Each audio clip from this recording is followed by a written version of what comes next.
Hello and welcome to episode 111 of the Ego Chall Podcast. My name is Preston Byers, and as always, I'm joined by my co-host Justin Binkowski. And on today's episode, we got Major 2 to talk about after 3,000 weeks of online matches.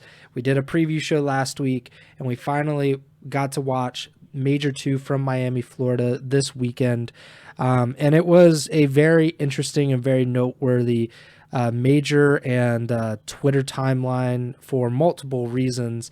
So we'll get to all of that. We'll talk about as much as we feel like talking about, but we'll definitely discuss quite a few of these matches and the results and all of that. But before we do any of that, how are you doing, Bink? I'm doing well. Like you said, we finally got to watch some COD land, and now it's gonna be a while until we're back again, which is unfortunate. But you know, what's the saying from The Office? You wish somebody would tell you when you're in the good old days before you left them, or whatever it is. Now we just gotta get back with the online stuff, and we'll be back on land soon. But for now, we'll live in the present and be happy with what we got to witness over the last couple of days, because we had a lot of exciting matchups and some high octane series between some of the top teams in the game. Yeah, I mean, really, the top four teams that we've been talking about all season long, Atlanta FaZe, New York Subliners, OpTic Texas, and Toronto Ultra, those four teams came to play. Some of them more than others, but those four teams finished in the top four of this event. That was not the case at Major 1. New York obviously had a horrible first major of the season. They redeemed themselves quite a bit in Miami, but it was Atlanta FaZe who we were just talking about before we went on. I definitely overcorrected, but even you probably picked FaZe even more than I have over the course of the Ego Chall podcast. It was not as consistent of a pick for you over the past really year and a half. You picking FaZe. Even at this tournament, we both picked against them in at least one match, and they proved us wrong time and time again. It was not an easy path for them, certainly. They had to go through quite a few game fives. They did have to beat OpTic Texas multiple times, but they still got it done. They still got a major championship. So I think they've won an event in all but 1 year, I believe. I think it was Cold War that they finished like second like 3 or 4 times, and I don't think they won a major. Cold War was when them and Toronto won everything. Then what was the one after this? MW2 then, right? Because there was a season where they barely won anything, or I don't even think they won anything. But regardless, Well, last year they won Major 2 in Boston. So what am I thinking of? So let me look up Not Atlanta sure. FaZe. But they now have won a major. They are, I think, definitively the best team, considering Toronto has, they're not bad or anything, but they do seem to be kind of falling by the wayside. And FaZe has looked, incredible. They looked incredible this weekend. They finished second at the first major of this season. What jumps out to you when looking at this entire run? FaZe beats the Thieves, they beat New York, and they beat OpTic twice at Major 2 to win the championship. So what jumps out to you? What is the kind of the most surprising thing, or is there anything that you were really impressed by with FaZe this weekend? Just to go back on your first point real quick, it was Vanguard. They didn't win anything because they came second at Major 1, second at Major 2, second at Major 3, third at Major 4. Still came in first overall for the season though, and second at Champs. But to answer your question about FaZe's performance, I think it's very important to just remember heading into this tournament, they literally lost to LAG, who were previously winless in the Major 2 online qualifiers before that victory over FaZe. And that was, I don't want to say it was a massive red flag, but it definitely raised some concerns and some doubts around Atlanta, especially in terms of search and destroy, which the Atlanta brand and the trio of Sim, Celium, and Abizi have been well known for over the years, because they went 5-2 in the qualifiers, I believe. They lost 2 searches to New York and 2 to LAG. So there were some questions there heading into it. And then in their first match against the Thieves, it was very possible for Atlanta to win that one 3-0. I remember seeing some clips of was it Nade Shot reacting, or I don't remember now who it was, but some people saying that LAT wins it was 3 invasions to start that series. They win the hard point 250, 173. The Surge goes to a game 5 round 11, and then LAT wins the control 3-1. So if that round 11 goes another way, that's a 3-0 for LAT, and this entire tournament is flipped on its head, right? So after a very close series against LAT, who still, they definitely improved in the Major 2 qualifiers over their Major 1 cycle. That plus the LAG loss heading into the Major, setting up a matchup against New York, who they also lost to in the qualifiers. Both of us were thinking New York were going to take that one, and they didn't. Obviously, Atlanta won, and kind of flipped the script there, because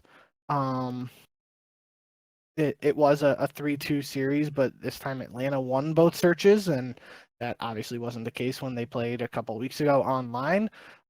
So from that point on, I seemingly learned my lesson. I said, okay, now I always preach don't pick against FaZe. They don't give me a reason to, and all that stuff. From then on, I was picking with my heart a little bit, and not picking against them. But seems like that I don't really know. I can't really pinpoint exactly when it would have be that, like, it was like they flipped the switch.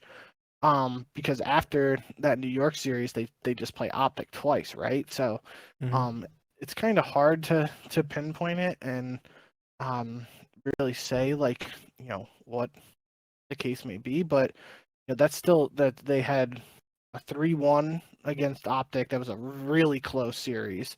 In the winners finals, 250 to 237 in both hard points. Atlanta won a round 11 search on terminal that OpTic won, and then a 3-1 in the control. So actually, the control was probably the least close. Which, anytime you don't see a 3-2 control this year, it kind of jumps out. But saying the control is the least close map of the series kind of should speak volumes to how close the series was overall. And then it's a 4-1 in the grand finals, where again we see a repeat of that terminal search with a round 11 win for OpTic. So OpTic goes 2-7 map count against Atlanta on the weekend, and their 2 map wins were round 11 terminal searches.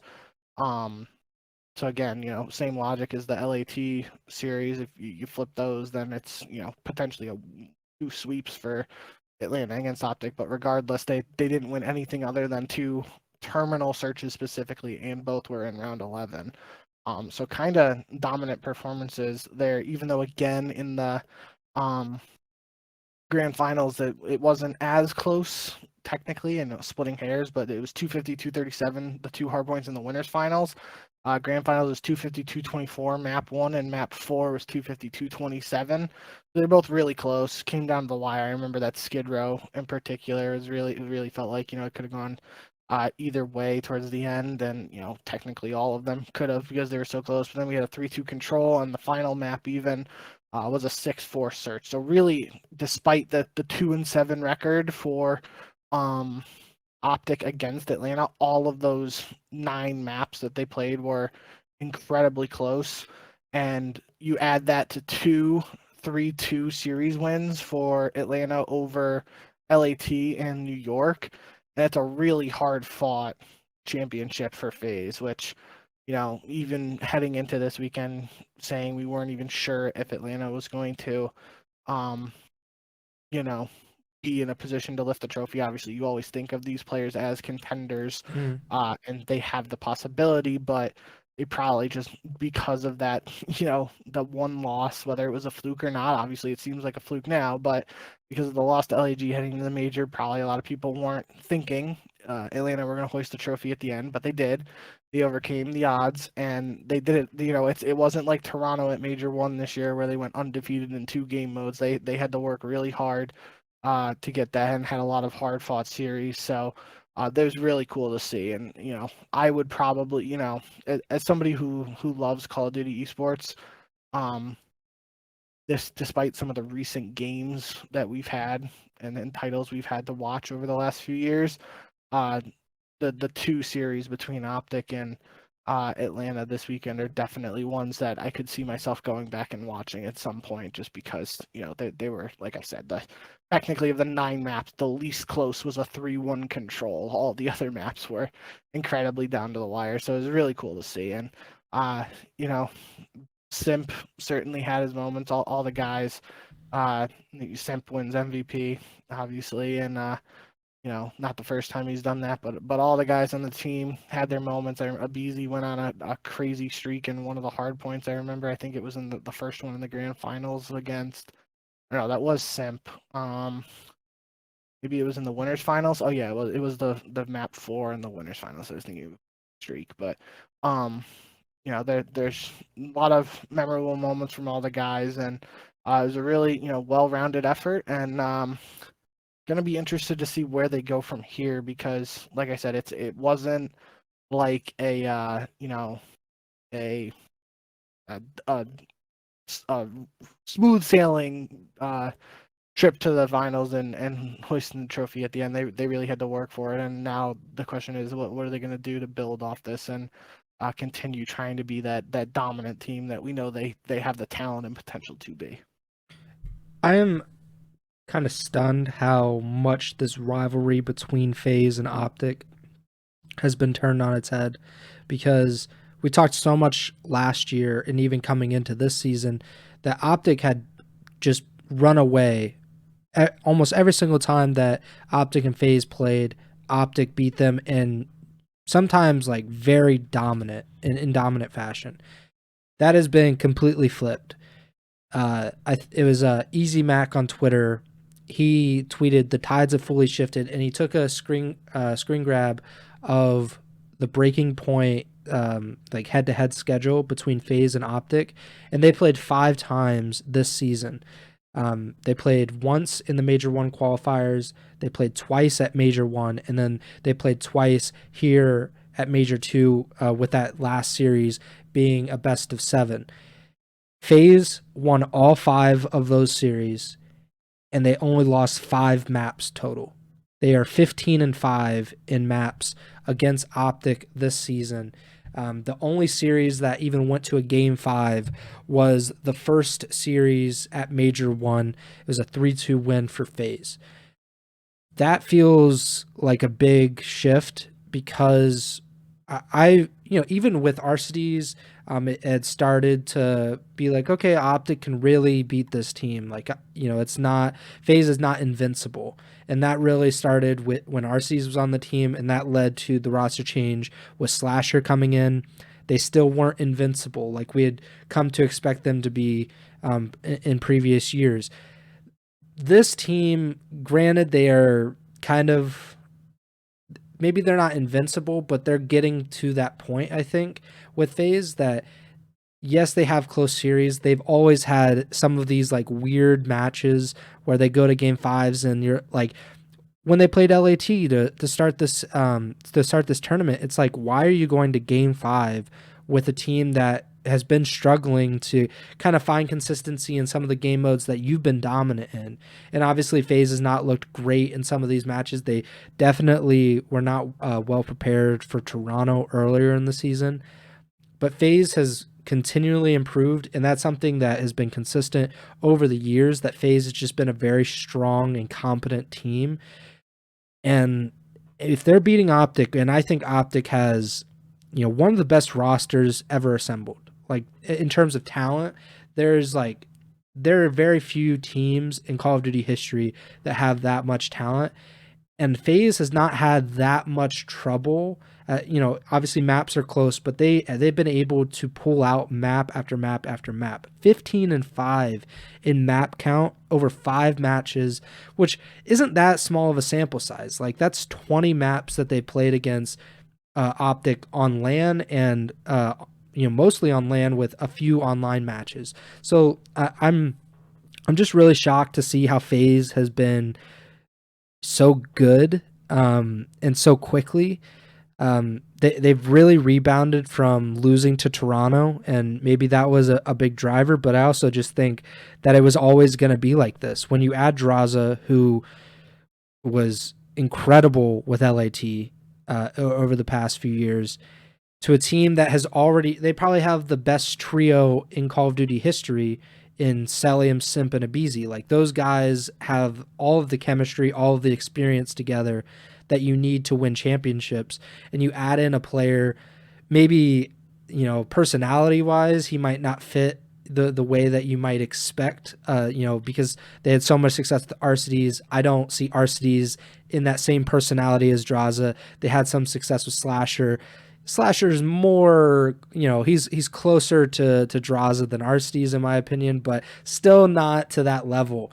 But they're incredible, and I'm just stunned that they continue to do it year after year. That they are now they're the top team in the CDL in terms of just status, but also in terms of standings.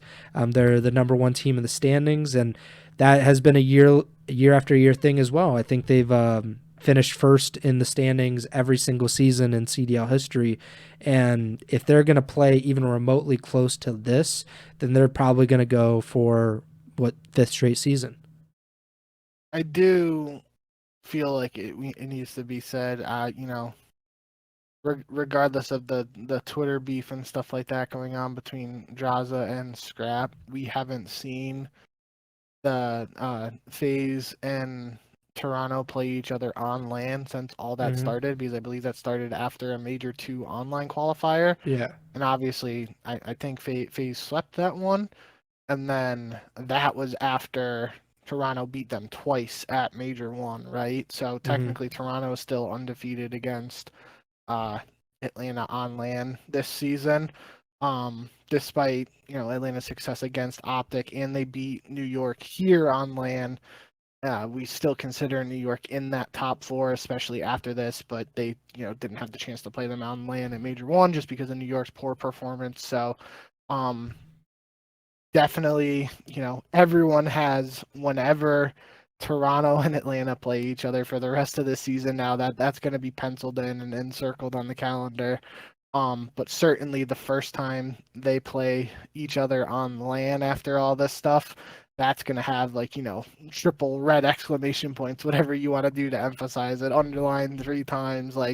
That's going to be the big one. And that could be a huge, test of what both of these teams are capable of, especially, Toronto didn't have the best performance this weekend. Obviously, it's hard to really say that and compare because they played so dominantly and technically flawless in 2 modes at the first major, right? So almost anything outside of repeating that same success at Major 2, they could have won this event and lost a couple hardpoint searches, and it still would have been technically a worse performance than Major 1. Yeah. So really would have been hard to live up to that in any fashion, but obviously it's, it can't be argued that this performance is worse than what they did at Major 1.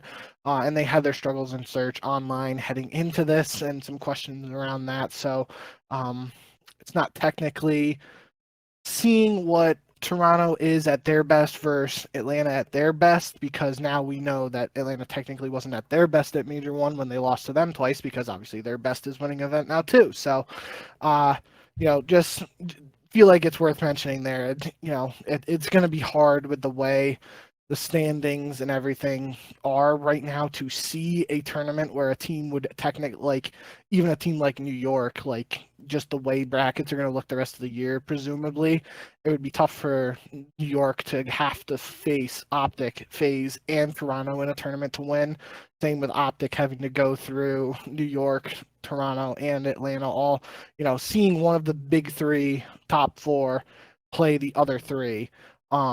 is probably going to be something we might not get a chance to see on land. But if we do see that, that would definitely be a treat. Yeah, the drama between FaZe and Toronto, and specifically between Scrappy and DRAZAH, that is like, I don't remember two players hating each other this much. Um, I mean, obviously, I think Aches and Nadeshot, their rivalry over the years was, I think Aches in general, I think has a tendency to kind of put it on for people because, especially during his playing days, and since he's become Stephen H. Smith on the flank, he's kind of embraced being like an antagonist, even more so like publicly.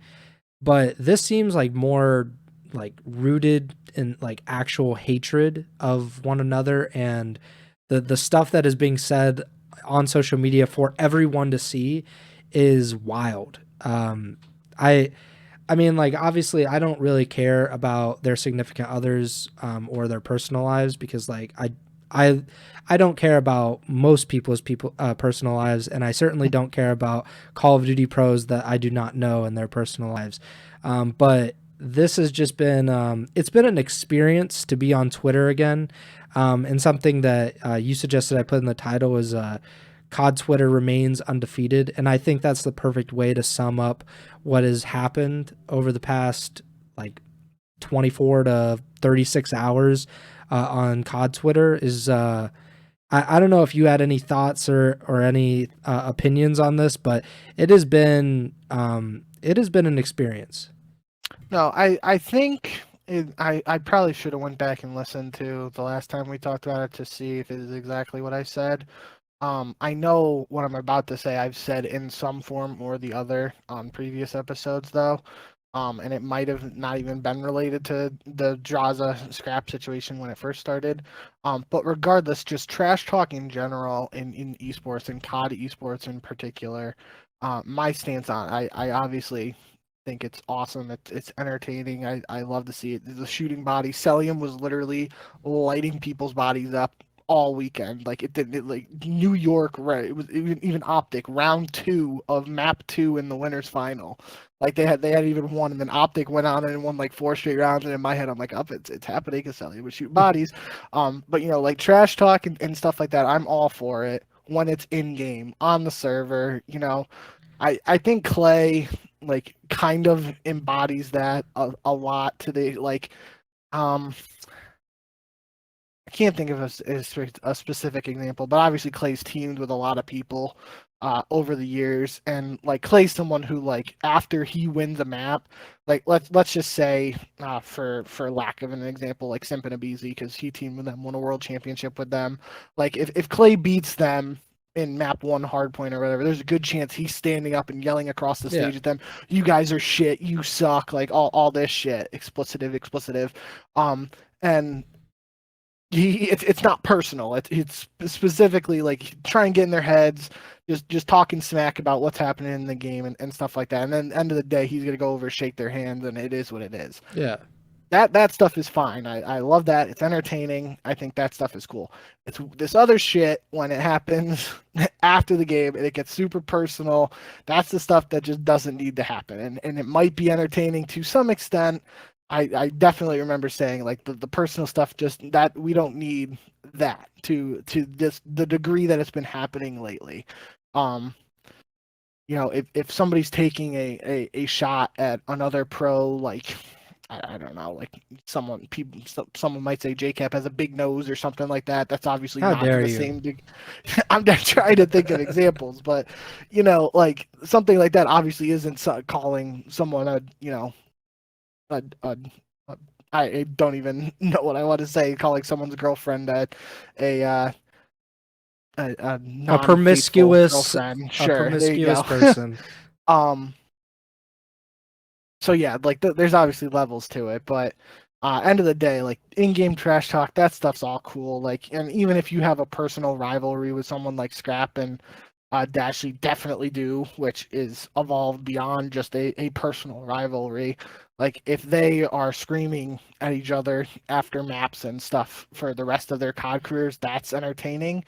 but it's when it goes beyond that's just we don't need to take it to that level. And it might just be something that we're going to see now.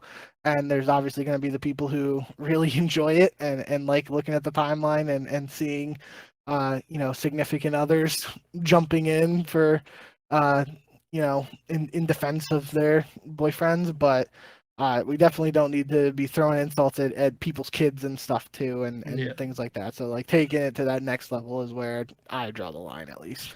And I was really, while you're talking, I was trying to think about who are some of these people in COD esports that like truly hate each other or did hate each other, and like that was like super clear.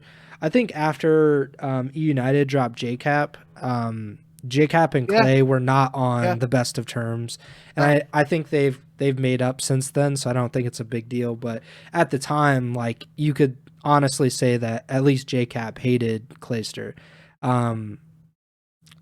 I mean, there's really not that, like, obviously some people just don't like each other. That's life in general, but to like this extent where it's kind of like crossing over into what you're saying, like significant others, children, just kind of like a really like big, like it feels like rivalry is like kind of childish for like what's going on. It's more just like an actual deep rooted hatred of one another, and I think that does come across well if they play. Obviously if FaZe and Toronto play, it's going to be a big deal because of this. It's kind of like pro wrestling in a way where it's like, it's kind of building to something, you hope. But you also hope that it doesn't go too far if it hasn't already.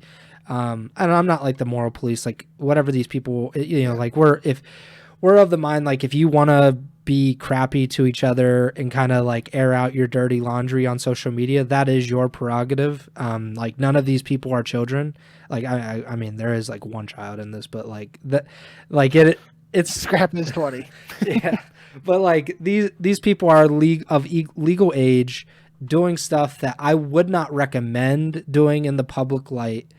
But also, like, if you want to be messy, please be messy on Twitter, because that's where everyone will see it. So we're, obviously, if it feels like something has kind of, something is building here, and maybe we'll get an incredible Toronto versus FaZe series, and maybe a boxing match out of this with DRAZAH and Scrap, or their respective girlfriends. You never know. But that's how things go. As far as the matches go, kind of moving off of FaZe, because we've kind of talked about them quite a bit so far. OpTic getting to the grand finals of this major. They beat Miami to start off the tournament 3-0. So they've exercised all of these Florida Mutineers, Miami Heretics demons. Like that, I don't think that exists. It's just not. It wasn't a Miami. It was a Florida Mutineers thing. They lost the Mutineers. They lost their hold over OpTic. Yeah, it died during the rebranding phase. So 3-0 against Miami, and then OpTic beat Toronto 3-1 in the winners semis before playing Atlanta in the winners finals, which was a 3-1 series in favor of Atlanta. OpTic then dropped down to the losers bracket, where they beat Toronto, I believe, or no, excuse me. They beat New York in the losers finals 3-1, and then they got to the grand finals again to lose to FaZe 4-1. So is OpTic definitively the second best team in the CDL? Because I believe they finished third or fourth. I think it was third at Major 1. So they finished third at Major 1 behind FaZe and Toronto. At Major 2, they beat Toronto, they beat New York, who are obviously in that top 4, but they lose to FaZe. They lose 7 maps to FaZe. So obviously they're behind Atlanta right now, but would you hazard to put them in front of Toronto and New York at this point? I feel like you have to, considering the flawless Major 2 qualifiers. Yeah. Heading into this, obviously that's online, so people will take it for what it is. But they beat Toronto and they beat New York here on LAN. So given the example I just said, if OpTic had won in the grand finals, they would have won a championship by beating Toronto, Atlanta, and New York, which I said might not happen, but obviously, if it did happen at this event, it would have. And so maybe it's not as far-fetched as I initially thought, now that I'm saying it out loud. But regardless, it didn't happen that way. But yeah, I mean, it's tough just because, like, Toronto has the championship. And, even if you do, like, adding up the placings or whatever, 1 and 4 for Toronto is 5, and 2 and 3 for OpTic is 5, and one has a championship, one doesn't. So it's really splitting hairs. But I feel like just strictly on recent performance, the most you kind of got to give it to OpTic over Toronto in that regard, because Toronto definitely had some weaknesses this weekend, and OpTic literally only lost to Atlanta, who won the tournament. So kind of tough to go with anybody else there, but yeah. Yeah, actually, OpTic at the majors this season has only lost to FaZe. They have not lost to any other team at a major this season, because they lost to him twice in Major 1, lost to him twice here at Major 2. So we really haven't gotten to see OpTic versus Toronto at a major yet. So, it does make it even more difficult to kind of place them. No, OpTic beat Toronto. Or excuse me, sorry. I should rephrase. OpTic and Toronto have not played each other much. And obviously New York and OpTic have only played, I think, this one time on LAN so far. So right now, like, we've gotten to see a ton of FaZe versus OpTic. We got to see, quite a bit of FaZe versus Toronto at Major 1. But that's why it makes it so difficult to kind of rank these top 4. I think, I was going to say you probably would put New York at 4, but New York also beat Toronto here. New York played FaZe really well. Yep. And I just think it is really tough, I will say, for any of these 4 teams to kind of differentiate, other than FaZe, of course, to differentiate from each other. Toronto seem like a formidable team, one that can win a championship on any given day, but it can't be ignored that they only beat Vegas and LAG at this tournament. So beating Vegas, who is, had a pretty easy Major 2 qualifier schedule, 3-0. It's good that you beat them. You can only beat who you beat. And then they beat LAG 3-1 in the loser quarterfinals. And then they lose to OpTic 3-1, and they lose to New York 3-1 as well. So, it's very difficult, or 3-0, excuse me. So it's pretty difficult to put Toronto. I don't know where to put them. I think I honestly would probably put Toronto and New York in a tie for third, fourth, and then OpTic at second, and FaZe at the top of the CDL by far right now. And of course that can change. There isn't that much of a gap between 1, 2, 3, and 4. FaZe is clearly the best team, but it doesn't mean that one bad major performance or a poor qualifier showing that would, that obviously to me makes me think that, or it would make me think that FaZe is maybe not the best team. But right now it's pretty difficult to put anyone else at the top. But then I would put OpTic at second, because OpTic, they beat Toronto and New York this weekend, and that can't be ignored. That can't be overlooked. They've only lost to FaZe at the majors, and that I feel like maybe OpTic would be the best team, or they would have a better argument if they didn't have to go through FaZe every single time. But right now, I would say FaZe number 1, OpTic number 2, and then a tie between New York and Toronto for 3 and 4. It's pretty hard to put one over the other at this point, especially since New York performed so poorly at Major 1. Outside of those top 4, it's a crapshoot. I don't know where to put any of these teams. Major 1, Minnesota finished 4th. And this Minnesota finished, I believe, tied for like top 7, top 6, 7. And then you got LAG somehow, some way beating LAT, beating Minnesota to win 2 matches, more matches than they won the entire qualifiers. And that was the qualifiers that they beat Atlanta FaZe. So LAG by themselves, I think that team is an anomaly. I have no idea what to make of them. What do you make of them, Bink? LAG? Yeah. Yeah, I mean, we were kind of talking about it before we went live. Like, they just played so much better on LAN than online. It makes you wonder, based on that, you kind of almost have to have them in that echelon, like, right after the top 4, right? Like, they have 2 top 6 finishes now on LAN, despite the online performances. That bodes well for them, especially in this season's structure where you're getting more CDL points for LAN wins than online wins. So, the way Carolina played this weekend, you could maybe make the argument that and fellow confirmed to Breaking Point in a post-match interview that the team was playing like from separate locations and they're moving all to North Carolina after this event. Maybe that's like the thing that pushes Carolina to the next level, and maybe that helps them get into that quote unquote 5th, 6th position in terms of overall teams, not just placing at the major.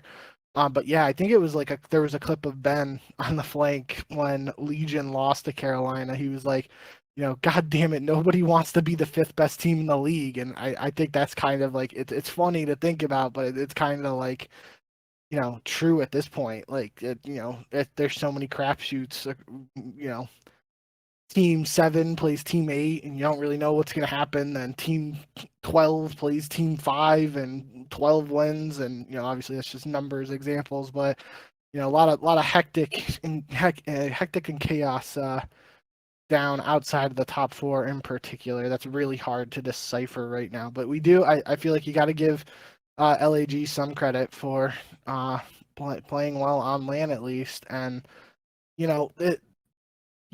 you probably didn't expect them to be top 6 at this event, despite the win against Atlanta to round out the major 2 qualifiers. But that win against Atlanta, building off of that, getting 2 wins on LAN. Are we going to fall into a trap now where we think they're better than they actually are when we go back online for the major 3 qualifiers, or are they actually going to build off those victories? And turn the corner, for lack of a better phrase, because technically they are the last team to beat Atlanta so far. So that's interesting. Have you looked at the standings lately? For the season overall standings? season? Yeah. No. Can you guess who's the 5th team? Who's 5th in the standings? Well, Minnesota got 4th and 8th. So I feel like that's better than LAG's 2 6s. So I'm going to say Minnesota, but I feel like that's not true. No, it is Minnesota. They have 100 CDL points, but the Las Vegas Legion and the Los Angeles Guerrillas are tied for 6th, 10 points behind Minnesota. So we live in a universe where the Los Angeles Guerrillas and Las Vegas Legion could be the 5th and 6th best teams in the CDL at this current moment.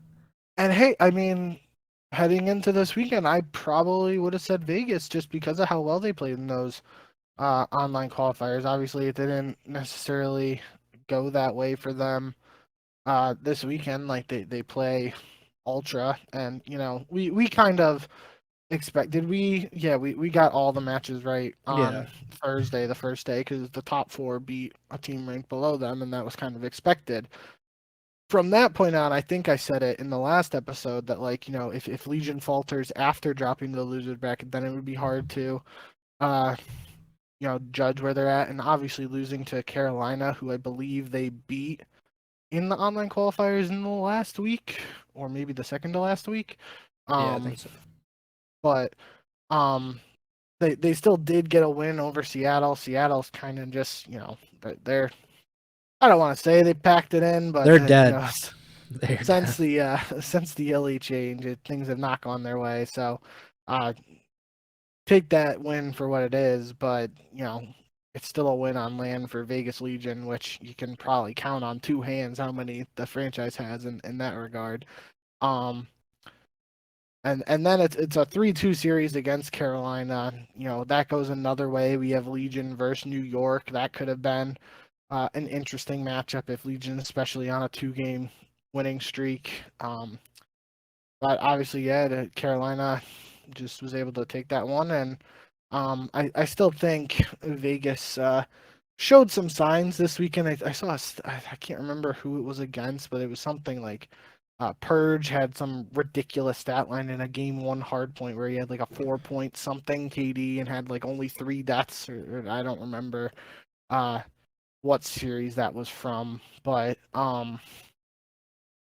yeah, I mean that's obviously a drastic difference from his first series where I think it was his first LAN series was against Miami in Major 1 where him and Journey both dropped 0.5s, if I'm remembering correctly. So I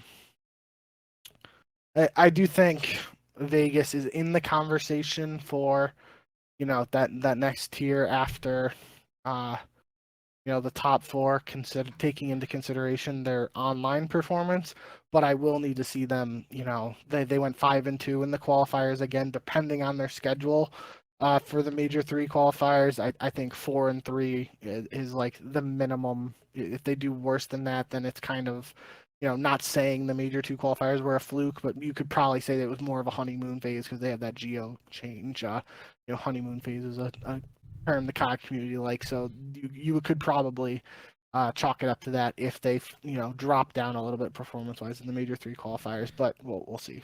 Get there. Yeah, I'm not really sure where to put any of these teams. I would lean Vegas for 5th just because of the 5-2, and they showed that they can beat some of the worst teams, like the teams that are in that bottom 8. They showed that they can beat most of them. Granted, they did lose to Carolina, and Carolina's also kind of inconsistent when it gets to online. Like you said, maybe it could change once they all get into one area and they're able to kind of like use that to their advantage. But like obviously, like in terms of like power rankings, like Miami is dead last. Like I'm done with them. Like roster change could change it, but they're winless on LAN. So like, and they did not prove to be some formidable opponent online in the Major 2 qualifiers either. So for me, Miami is dead last. Boston, I think we got to talk about them at least a little bit, just from the like not even like specifics, but just this idea that they are actually dead last in the standings so far. They have 50 points and they are last in the CDL, 10 points behind LAT, who have 60 points and are in 11th place. They are 20 points behind Miami and Seattle, and Miami won 1 or 2 matches like over the past like month and a half. So like I don't know. I'm not sure what Boston can really do at this point because they already made a roster change. They have a sub 30% match win percentage, which is the lowest in the league. They don't actually have the lowest map win percentage, which is interesting. They have a 41% map win percentage, which is higher than LAT, it's higher than Seattle, it's higher than Carolina, and it's higher than LAG. But they're behind all of those teams in the standings. So I'm not sure if that's kind of a credit to Boston. Maybe they're better than their record indicates. But I mean, Minnesota has not looked good, and they lost that series Online, they lost to Vegas. They had a really tough schedule. I'll admit that for the Major 2 qualifiers. I'll just list it off right here. They beat Carolina. That's a good step in the right direction. They lost to New York, unsurprisingly. They beat Minnesota 3-2. That's a good step. They lost 3-0 to Vegas. That is not necessarily a good step. And then they lost to OpTic and FaZe before beating Seattle. And then at the major, they lost to New York and Minnesota. So maybe it's just a kind of a bad schedule, and you're not going to play most of these teams in the next set of qualifiers, you would assume. So maybe you'll get the Miamis, maybe you'll get another Carolina match, maybe you'll get LAG online, which is like the easiest thing in the world apparently, unless you're FaZe. So I don't know what to make of any of them, but I'm pretty shocked that Boston didn't win at least one match at this major, and I don't know if maybe they haven't won a single. Yeah, they have not won a single LAN match. Same with LAT and same with Miami. So those three teams are winless on LAN so far this season. But and for Boston, I think it's weird because you look at the stats for this series against Minnesota, which is obviously the elimination one. And this, if there's ever been an indicator of for the crew of KD is and everything, it's this one, because I'm pretty sure I saw Accuracy do an interview with Breaking Point too, where he's like, yeah, we Neslo'd the shit out of them, with Neslo referring to winning 2-3-5 and not winning a hard point. That's what happens here, and it's reflected in the KDs, because Boston wins the 2 hard points. Every single player on their team has a positive KD. Every single player on Minnesota has a negative KD, and they win the series. So, that's interesting, and that stands out to me. But I'm not really sure what the answer is for Boston. I feel like they might stick it out, but at the same time, this is technically the halfway point in the season in terms of that it's major 2 is done. There's only 4 majors this year, and after that, if you don't qualify for champs, your season's over. So it's technically the halfway point, especially that's what Boston's got to be looking at, considering their position in the standings. But do I think like a one-person change really fixes anything for them? I'm not sure. I think it might have been Breaking Point again mentioned, or somebody on Twitter mentioned that outside of the infamous Volk event that LAG won with Slasher and Asim together, that duo of Asim and Slasher have come in last in every tournament they've played. Don't quote me on that, but I believe I saw a stat of that, which is just absolutely insane if it's true. And that's not to say I think that means Boston has to separate them for the sake of some weird coincidental stat like that. But regardless, yeah, I think Boston has shown in its early history now in the CDL that they are a more proactive organization in terms of being willing to make changes. So I wouldn't necessarily be surprised if they did do something. At the same time, they kind of seemed reluctant after Major 1 to make a change, and it was like I believe Zed put out a statement like, we don't really want. It was something along the lines of like, if we make a change now, it's like admitting the roster we put together is a failure or something like that, and then they end up bringing in Asim for Capsidal, and then that means this roster's only really been together for what, 6 weeks, 7 weeks, if you count like a week before the qualifiers. So it's 5 weeks of qualifiers, a week for the major, and however many weeks of practice they had before that. So less than 2 months. Yeah, 2 months at the max. And I don't know. I just don't know if one change is really gonna fix it. And you certainly feel like even if you make a one person change, like you get rid of Slasher, that's only proved to not really work well for teams in the past. And then dropping Rista, who's a reigning world champion, is a questionable decision, and drop Asim, who's your most recent pickup, that kind of is well, why did we pick him up in the first place? And then Snoopy is supposed to be like your young rookie you're building around. So it's not really like, a cut and dry situation where I feel like there's, one person to signal out and replacing them will make Boston infinitely better. That's definitely not the case in my mind. And I will be interested to see what the organization does. And I feel like, like I said in the past, we've heard what Zed said. After Major One, it might be a case where, whether they do or don't make a change, we hear some sort of communication from the organization in terms of where their head is at heading into Major 3 qualifiers. So that would at least give us some clarity, because it could be like, a situation like you said, where they are a better team than we've seen so far, and the schedule hasn't worked out in their favor. But at the same time, it could just be they're technically the worst team, and that's why they're there. So we'll have to see. But I did scroll quickly through the Major 3 qualifiers. Their first match is against Miami. Second match is against Minnesota, so a rematch. Third match is against LAG. Yeah. So they don't start 3-0 in the qualifiers, then I think that says a lot about like what the ceiling of the team is. After that, they play OpTic, they play LAT, then they play Toronto and Vegas.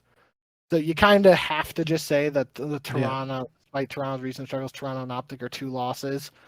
You probably say Vegas is a toss-up either way, just depending on who's hot and who's not at that time. That's the last qualifier for them. But the LAT, LAG, and LAG Online and Miami series are definitely winnable. And then Minnesota, in theory, is winnable, despite them just losing to them on land. So gonna be definitely, regardless of what the roster is, it's almost a make or break set of qualifiers for Boston, and definitely after seeing those names, we won't be able to have any doubt about, oh, it was a tough schedule, yada yada, like that. You won't be able to say that after these qualifiers if they struggle still. Yeah, after seeing the schedule, I'm convinced that you just let it ride, and whatever happens, that probably dictates the season at that point. Yeah. Okay. Because you're screwed either way, because if you make a roster change before this, you go now into these qualifiers that are, like you said, make or break, and you kind of reset your chemistry, you reset what you have what you were trying to build with your roster, and now you're making another roster change. So at every step of the way this season, you have made a roster change. You had a new roster to start the season, then you had a new player come in before the second qualifiers, and then you would have another player come in before the third qualifiers, and I think that really screws it up. So I feel like Boston should just let it ride. They kind of bet on themselves. I think an absolute minimum of 2 wins here, is necessary. If they go 1-6, the season's probably done. Unless you're going to make some kind of wild run at a major, like do what LAG did and then hope to just kind of like pick up like a few wins here or there the rest of the season. But I think 2 wins at minimum for them. I think it's realistic. Like, I don't think it'll happen because they haven't shown this kind of consistency, but it's actually realistic that they could win 5 matches here. I don't think they're going to beat Toronto. I don't think they're going to beat OpTic, but they very well may beat Miami. Minnesota has looked up and down. LAG Online is, who knows what you're going to get. LAT has been up and down, and then Vegas has kind of been up and down at times as well. So there is a possibility that they'll go 5-2 in the qualifiers. Most likely not. But if I'm Zed, I'm just going to be like, all right, just keep it pushing. We're gonna see what we got, and then if we want to bring in like another rookie, if we want to kind of build for next season or whatever is to come after this year, we could bring in someone later in the season to replace one of these guys, and hope that will build us for the future. But right now, yeah, I think Boston, they have a schedule that kind of sets up for a rebound and bouncing back, and hopefully getting out of the bottom 8. But that's easier said than done, obviously, because all of these teams. Like it seems like it should be pretty easy because the bottom 8 is so kind of inconsistent and devoid of any kind of like, you know, I don't know, rhythm for lack of a better term. Um, but none of these teams have been able to really like separate themselves because everybody in the top or in the bottom 8, they're separated by 50 points. That's it. From 5th to 12th, that's 50 points all in between them. And I feel like Boston can make a bit of that gap up in the major 3 qualifiers. Any other teams that you're kind of interested in talking about, after this major? Miami, Seattle, LAT, and Boston. Those are the 4 teams that got knocked out without a win. So they finished with 0 CDL points from this major. Like I said earlier in the episode, Miami, LAT, and Boston, none of those 3 teams have won a LAN match, and that has been a real killer for each of them. And they are all in the bottom 4, unsurprisingly, along with Seattle. And then Carolina is now out of the bottom 4 at the moment, but they are only 5 points ahead of Miami and Seattle, who are tied for 9th. So a really interesting major. Any teams jump out to you that you want to talk about? I want to talk about the second half of the top 4 just to round that out. Yeah. New York and Toronto. But just flash or bullet points here about those bottom teams. Really don't have anything to say about Miami. Obviously 0-12 on land now in the season. Roster change probably coming in terms of what they're thinking of, and that's all I was going to say was that Rial, who was officially signed as a sub after his mini stay with Carolina at the beginning of the year, tweeted earlier today that his visa was approved, so that is a potential roster option for Miami heading into the Major 3 cycle. Would be interesting to see who they would replace in terms of bringing him in, because I feel like just based off of what I've heard and seen, really, like Eric Boom has kind of struggled, but if you're struggling as a team overall, do you really want to take out the rookie after what we were just talking about, like 6-7 weeks, and bench him again, or is somebody else the target there? So that would be interesting regardless if Rial does come into the roster. The question of who he replaces would be worth keeping an eye on. Big thing with Seattle now is just what's going on there. Is Illy going to come back? Is he able to come back if there is or isn't an alleged super secret suspension or whatever? If Illy is still not in the lineup for Major 3 qualifiers, are they able to make some other type of change to improve? Other than that, yeah, not much to say about them. And LAT, I guess that's the probably a frustrating one for that camp, just because they beat LAG online heading into this major, and that was one where you're kind of like, LAG has kind of dominated the Battle of LA in the CDL era, and after that recent online success, we were both thinking, and we both predicted LAT to beat LAG, especially coming off of a very close match with Atlanta FaZe. But obviously that didn't seem to matter because LAG beat Atlanta FaZe online, and then they were able to beat the team that seemingly played Atlanta very hard on land the day before. So not sure what to make of that out of LAT. Again, we've kind of talked about it at length now this year. The financial situation with LAT and whether they made more roster moves than I personally was expecting, just in terms of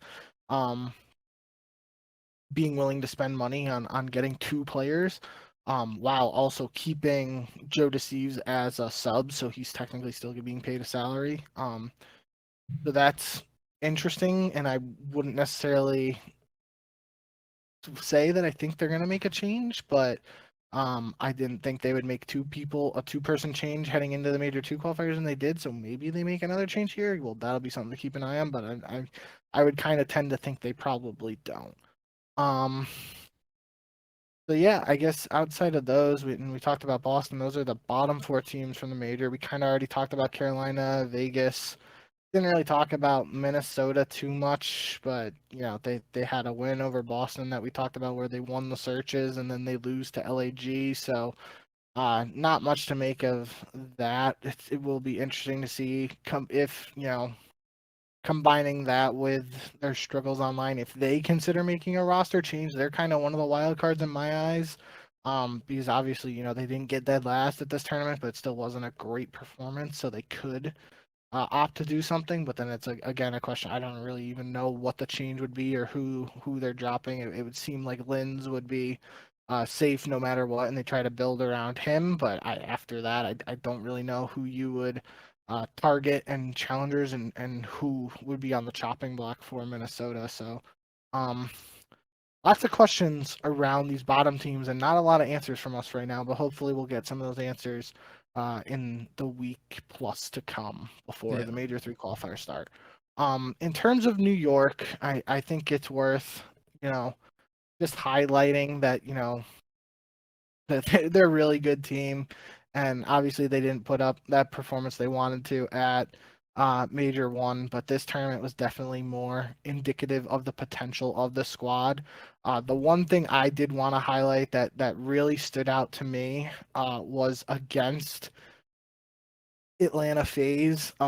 They were playing Invasion Search in Game 5, and Hydra pulled out this just ridiculous wallbang spot where the building ice cream on B bomb site might as well have not even been there. He was just shooting through 3 walls of concrete and perfectly hitting the guy planning technically what you would think would be a safe plant, but because of the wall bang angle, he's like back embassy, just shooting through the building on the shooting at the outer corner of the bomb, and he gets the kill. Obviously that's just one example, and then they tried to do it again, which just you get you pull a trick off like that against Atlanta FaZe, you think they're gonna fall for it twice. That's probably don't get greedy. Yeah, and it didn't work out the second time for them. But regardless of the result of that, that spoke testaments to me about what New York as a camp is like doing behind the scenes and stuff. I can't remember who it was against, but Sky. It was on Karachi S&D. Was it against OpTic? Did they play? I'll look it up. OpTic. They played OpTic in the third place match, right? Yeah, it was. So it was on. In the loser bracket finals, Skies had a 3-piece card nade in the game 2 search. Kenny also had a 3-piece nade on terminal against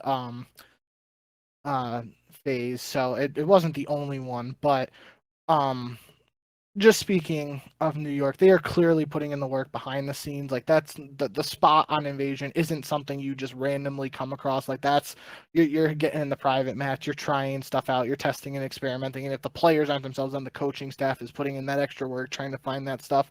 So that has me really excited for the potential for New York to grow even more. Cheesy spots or trick spots, whatever you want to classify that out, that they can only get you so far. But just the principle behind that is like there would be a lot of teams that would be complacent to not even go that extra mile and like try to discover that kind of stuff.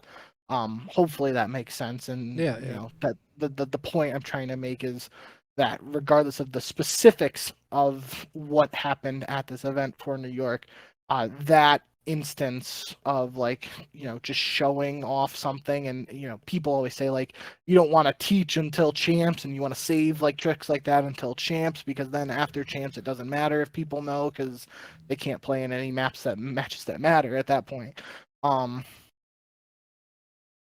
it is interesting to see them bring something out like that now, and it really has me excited for the prospect of what they could also be cooking up behind the scenes in New York. And obviously they have a super talented roster, so this is obviously a much better performance than Major 1. Not quite to the level of the New York team last year, where they would have to win the rest of the events of the year to match how many event wins they got last year. But regardless, this team is really talented, has a lot of talent, and the potential is there. So that is exciting. And yeah, that one example really stood out to me, not only in terms of what it meant at this event, but what it means for the team overall.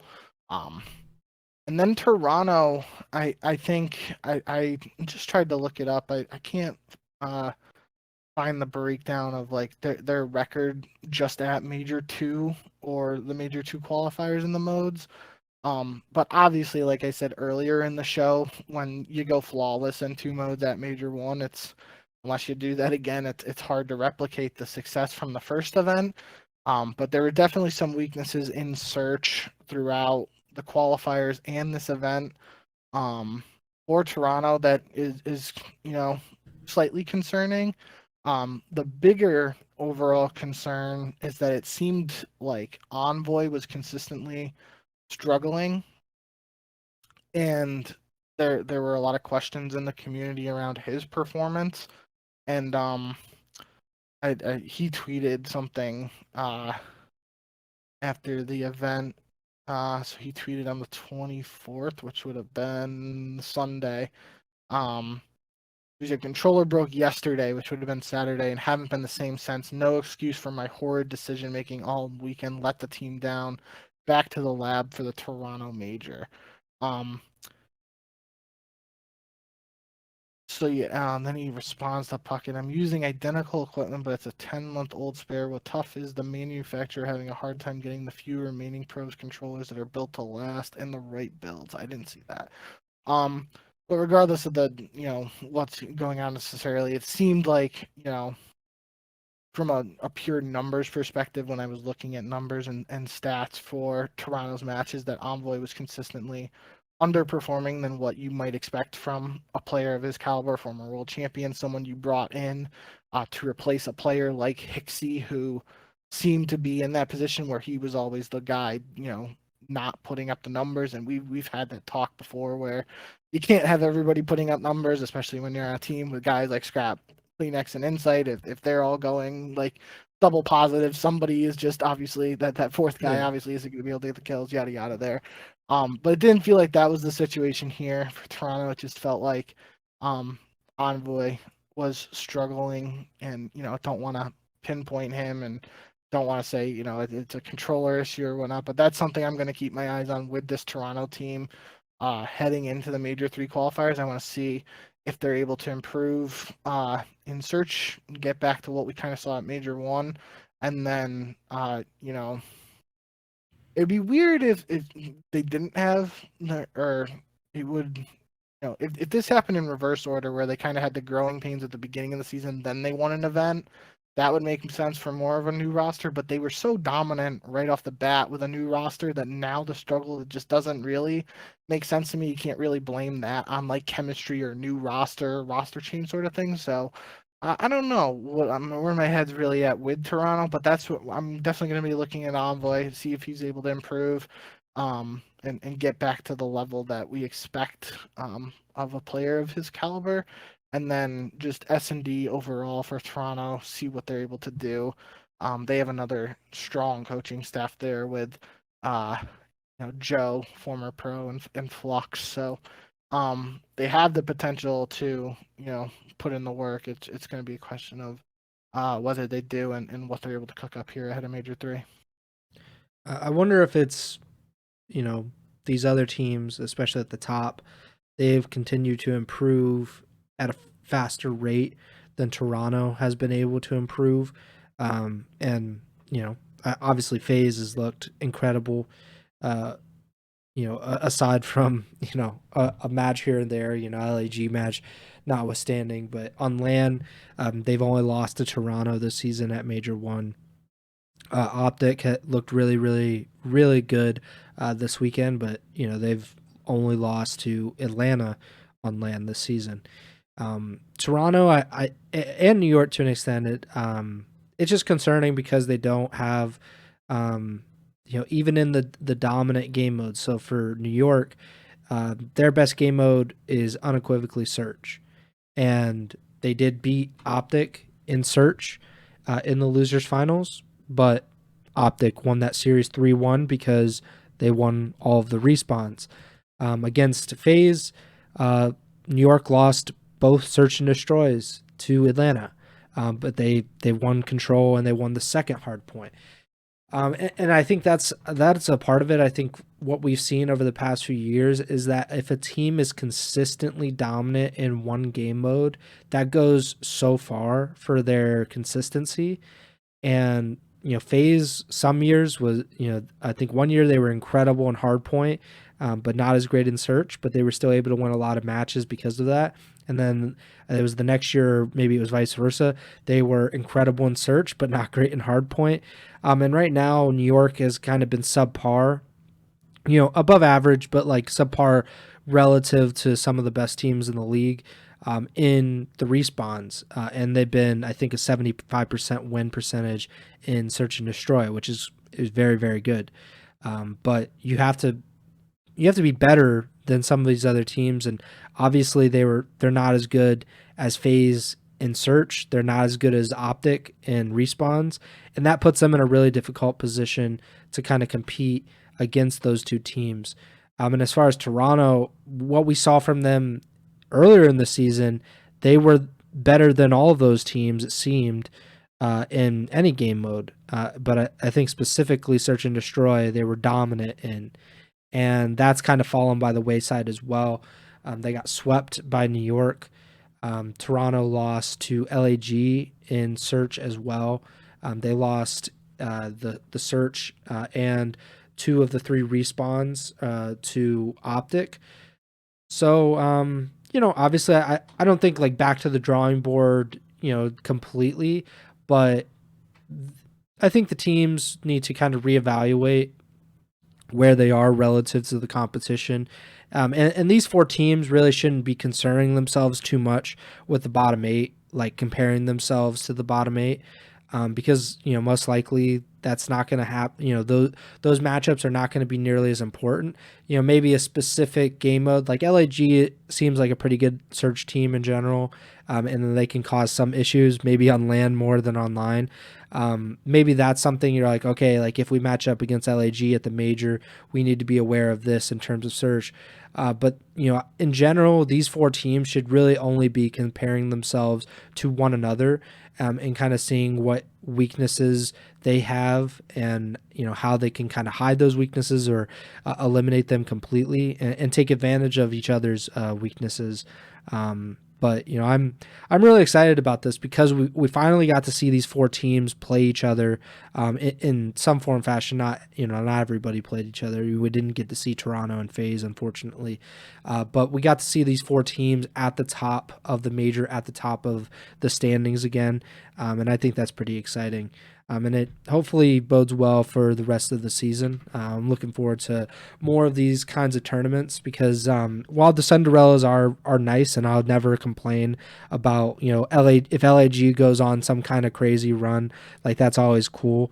But I think the most realistic scenario is that these teams continue to play each other, and that's some really high level Call of Duty that's getting played if OpTic, Toronto, New York, or FaZe, any combination of those 4, if they're playing each other, I think that's that's kind of the peak of Call of Duty at the moment. So hopefully more of that to come. Yeah. One thing just in general too, I wanted to say, I know we kind of already talked about FaZe, but we didn't mention this at the time. Was this is now Simp and Abizi's 10th major COD championship. Yeah. According to Brian Stats 1 on Twitter at Brian Stats 1, only 6 players in Call of Duty esports history have 10 or more championships and 2 world championships. That list is now Simp Abizi, Crimsix, Karma, Aches, and Clayster.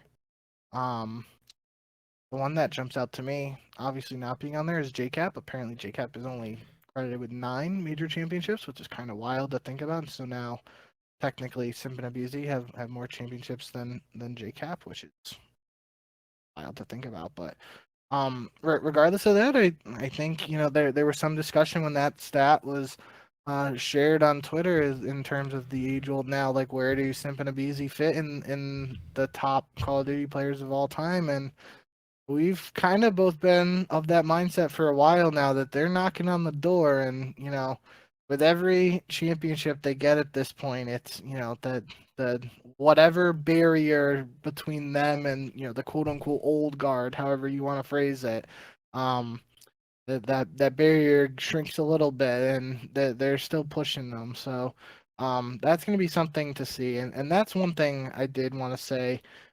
Is I saw some discussion just in the comments and stuff about, it's hard to compare Simp and Abeezy's championships to those guys because for this event, literally Atlanta won 4 series to win the tournament.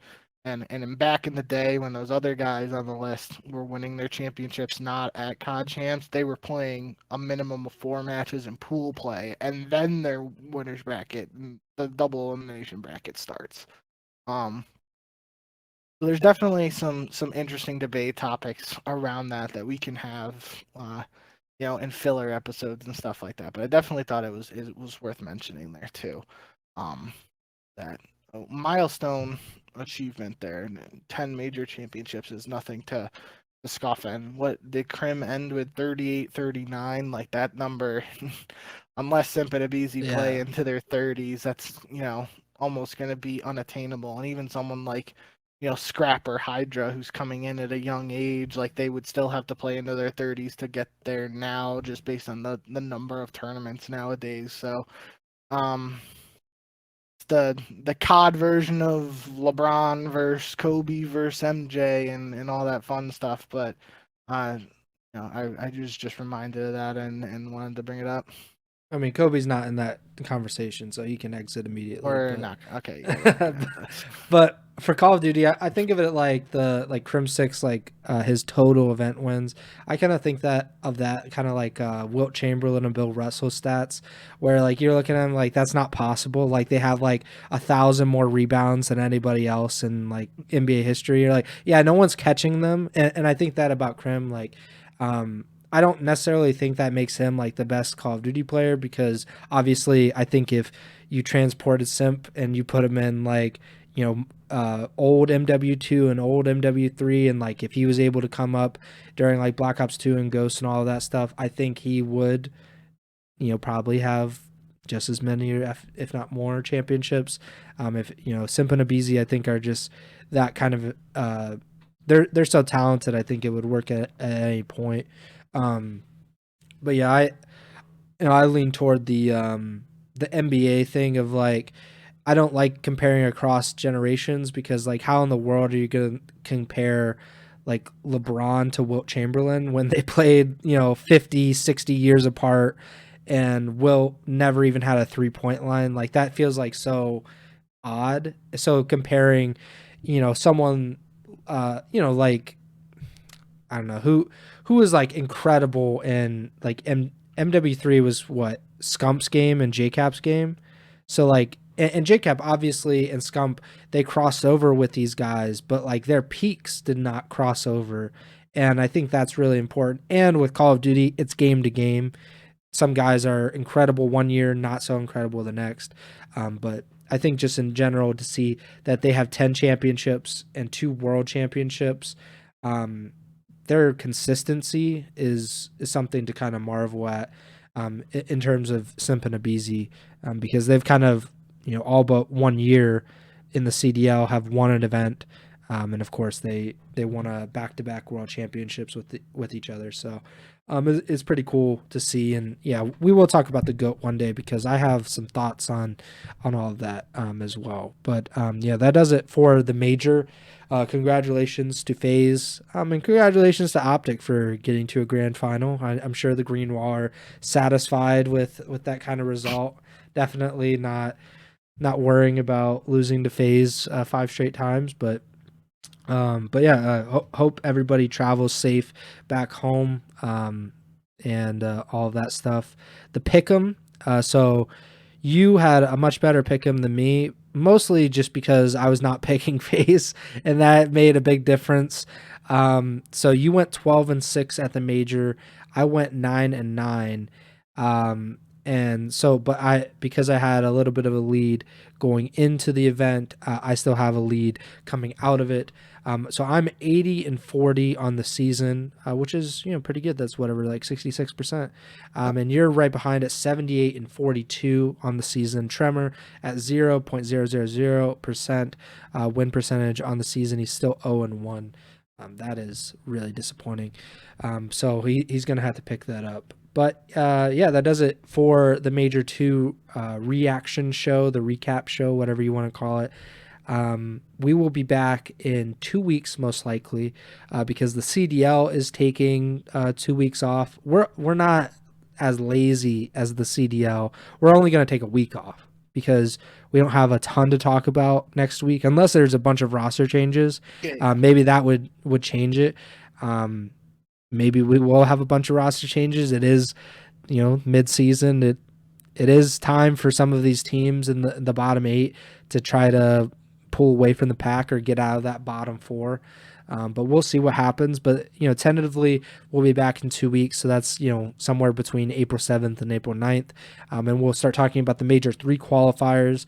Then I think the qualifier schedule is, again, not very pleasing to just humans on Earth. I don't think it's going to be a very fun schedule format, but we'll see when we get there.